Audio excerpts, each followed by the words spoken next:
Hawks, Hoops, Tawk, and Squawk. The Billy Cunningham injury that derailed the 1976ers. That is the Philadelphia 76ers of the 1975-76 NBA season. Now, Sixer legend and champion Billy Cunningham had returned to the Sixers for the 1974-75 season following a 2-year stint in the ABA with the Carolina Cougars, where he was an MVP and an All-Star. Prior to that, he spent the first 7 years of his career with the Philadelphia 76ers, coming off the bench as a sixth man for his first 3 seasons before becoming a full-time starter for the 68-69 season. 68-69, he became a full-time starter once Luke Jackson moved back to the center position after Wilt Chamberlain was traded to the Los Angeles Lakers. Billy Cunningham then was a 4-time All-Star, 4-time All-NBA, and was the Sixers' leading scorer for those last 4 seasons prior to joining the Carolina Cougars. So Billy Cunningham's back with the Sixers for the 74-75 season. This is 2 seasons removed from that 9-73 season of 1972-73. 73-74, they went from 9 wins to 25 wins under head coach Gene Shue. And in 1974-75, with Billy Cunningham on the team improved to 34-48. Fred Carter led that team just under 22 points a game. Billy Cunningham, 19.5 points, 9 rebounds, 5 assists, a steal in 80 games, although he only started in 73 games. Played 35 minutes a night. Shot 42% from the floor. So now the following year, now this Sixer team was already on a resurge. They was heading in the right direction. You had a backcourt of Fred Carter and Doug Collins. Doug Collins averaged just under 18 points a game that year. Steve Mix was an all-star in 74-75. His lone all-star appearance averaged 15.6 points, just under 11 rebounds, 2 assists, and a steal, 1.7 steals. Unfortunately, Mix only appeared and started in 46 games that year, because at the way Steve Mix, the mayor of Mixville, was playing that season, the Sixers in 74-75 would have made the All-Star team if Steve Mix had been in the lineup for the full season. Because back then the top 5 teams in each conference made the All-Star team. The New York Knicks that year finished 40-42 and had the 5th and final playoff spot. Meanwhile, the Sixers finished 34-48. You can't tell me that out of those 36 games that Mix missed. Let's see, what was their record with the mayor of Mixville out of the lineup? Number 50. Shout out to Steve Mix. He was great as a broadcaster. That legendary tandem with Mark Zumoff. You know what I mean? The other cats that worked with Zoo were cool. Ala Abdul Nabi, Malik Rose. There's 2 of my favorites, but it was just something about Zoo and the mayor of Mixville as a tandem doing those late 90s teams, like the early AI years, going into the finals years. Like, they were just a great tandem.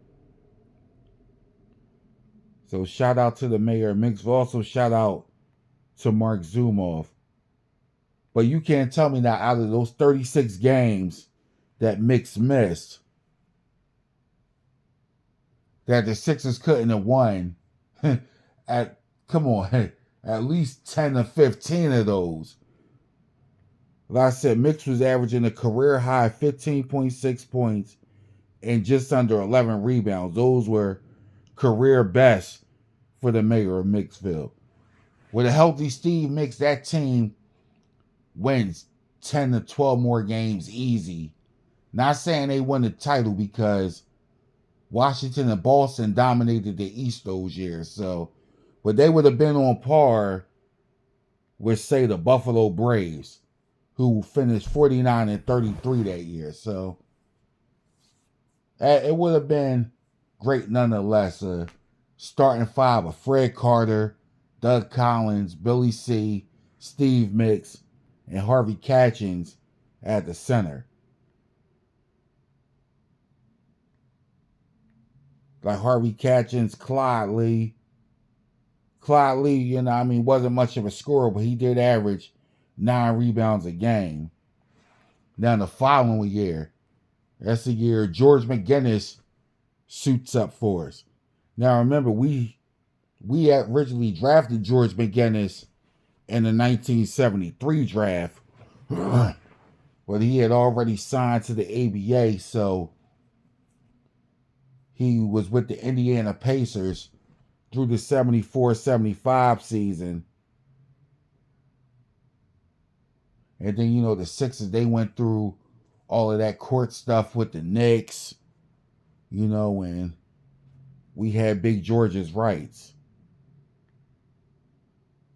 So George McGinnis, his first year, he averages 23 points, 12.6 boards, 4.7 assists, 2.6 steals, and half a block a game, appearing and starting in 77 games.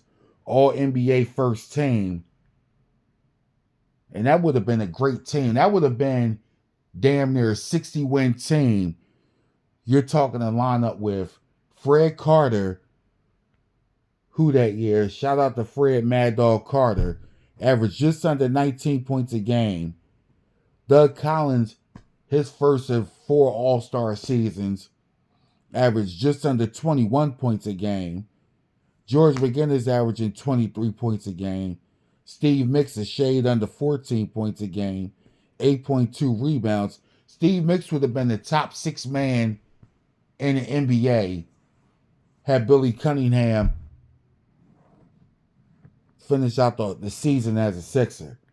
Billy C, in the 20 games he appeared and started, 13.7 points a game, 7.4 rebounds, 5.4 assists, a steal, and half a block. 32 minutes a night, which at the time, Billy C, it's ironic, 32 minutes a game for a 32-year-old Billy Cunningham wearing number 32. Anyway, shout out to Billy Cunningham, the Kangaroo Kid. One of my all-time favorite Sixers, very underrated as well. If the 6-man award had been around back in his heyday, he would have won a couple of them. But anyway, at 75-76, Billy C, let's say that unfortunate injury doesn't occur, and he plays in, say, 80 games at 30 to 32 minutes a game, averaging just under 14 points. Then you have Harvey Catchings at the center. He's only averaging 3.5 points, but he's getting you 7 boards and 2 blocks a game, which is good. Then off the bench that year, the rookie bomb squad, Lloyd Free, later to be known as World B. Free. Lloyd Free averaged 8 points a game off the bench, 15 minutes a night, 71 appearances with 5 starts. Philly native, Joe Jellybean Bryant, product of Bartram High School and LaSalle University, the father of the late great Black Mamba Kobe Bryant. Joe Bryant as a rookie, 7.4 points, 3.7 boards, 75 games, 3 starts, 16 minutes a night. The rookie man-child, Darryl Dawkins, despite just playing in 37 games with 1 start, Dawk only averaged 2.4 points, but he wasn't really getting no time that year. You know, Dawk wasn't even on the playoff roster. But I'm telling you, Billy Cunningham, that unfortunate injury that he suffered on December 5th, 1975 at the Spectrum, a home game against the New York Knicks. And people that were in attendance, like I've heard this from Pat Williams, he even had it in his book, We Owed You One. I hear from a lot of old timers who were at the games, like the sound Billy C made when his knee buckled, it was just like a sad time in Sixers Nation. Because it's like you just knew from that injury that his career was done. The great Billy Cunningham. And that was a tremendous loss for the 1976ers. A tremendous loss. That game, December 5th, 99-97, George McGinnis, 30 points, 11 boards, 5 assists. Fred Carter, 32.6 rebounds. Doug Collins, 17 points, 9 boards. Billy Cunningham only played the first 14 minutes, shot 1 for 6 from the floor, finished with 4 points, 3 rebounds, and 3 assists, man. This was almost 8 years before my human existence, and maybe 7 and change before my incarnation. But it's just a sensitive topic because you just knew that the season was not over, but the expectations weren't going to be as high because the Sixers finished 46-36 that year in the East. Now let's see. Boston finished 54-28. Cleveland won the division 49-33. And Washington was right behind them 48-34. Meanwhile, we finished in a tie with Buffalo, but we have the tiebreaker. We both finished 46-36. We have the tiebreaker. Now, Buffalo, they're coached by former Sixer general manager and head coach, the late, great Dr. Jack Ramsey. They have MVP Bob McAdoo. They have Randy Smith. They had a team. They had Ernie DiGregorio. I mean, they had a great team, but the Sixers should have won that series. Even without Billy C, giving up the first game at the Spectrum, 95-89, but then we go up to upstate New York and blow them out in Buffalo, 131-106. But then they come here and they win that ugly last second game, 124-123 on them McAdoo free throws. Couldn't nobody stop McAdoo. And this would be the first of 3 years where George McGinnis choked in the playoffs. It was serious outplayed by nonetheless legendary power forwards. In 76, it would be Bob McAdoo. 77, it would be Maurice Lucas in the NBA Finals. And in 78, it would be Elvin Hayes with the Washington Bullets. But wasn't nobody stopping McAdoo. But had Billy C been in the lineup, come on, that's a 56-20 season easy with the first seed in the Eastern Conference.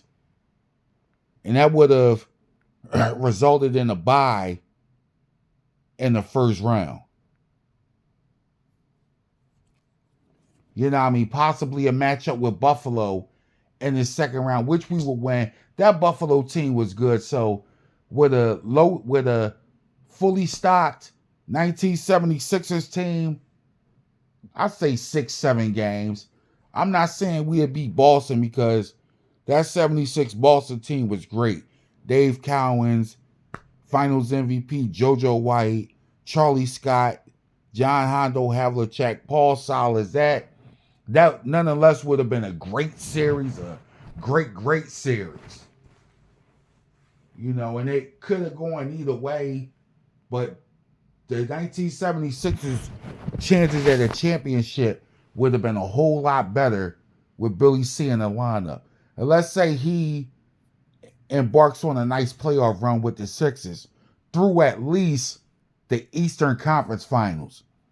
Then at the end, after averaging a solid close to 14 points, 8 rebounds in the playoffs, Billy C was like, all right, it has been a career. I'm going to soar into retirement, only to still coach the Sixers a year and some change later anyway. I mean, that would have been the sensational ending that Billy C, the Kangaroo Kid, deserved.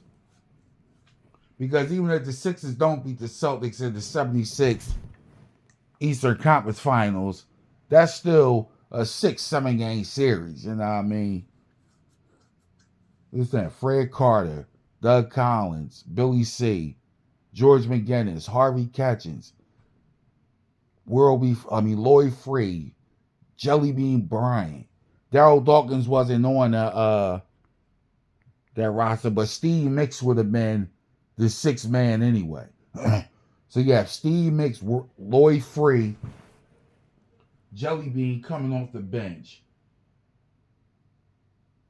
You know what I mean? That's a nice 3 coming off the bench, even though 2 of them are rookies. But remember back then, rookies were 21 and 22, not 18 and 19 like how they are now. So back then they had college experience. You know, Leroy Ellis, Clyde Lee. Clyde Lee solid off the bench. Just under 6 rebounds and 4 points. I think that was a solid team. You know what I mean? There's no harm in thinking that fully stocked 1976ers team could have went to the NBA Finals. I mean, and even won it. He beat Boston and they would have beat Phoenix. I mean, that Phoenix team was a great team, but if this Sixer team would have got past Boston, they would have definitely beat Phoenix. You know what I mean? And it would have been even epic had the defending champion Golden State Warriors hadn't collapsed, because the Sixers Warriors finals in 76 would have been just as sensationally fantastic. But anyway, this was a little Hawks Hoops talking Squawk. Subscribe to the channel. Stay tuned for more content. Hawk out.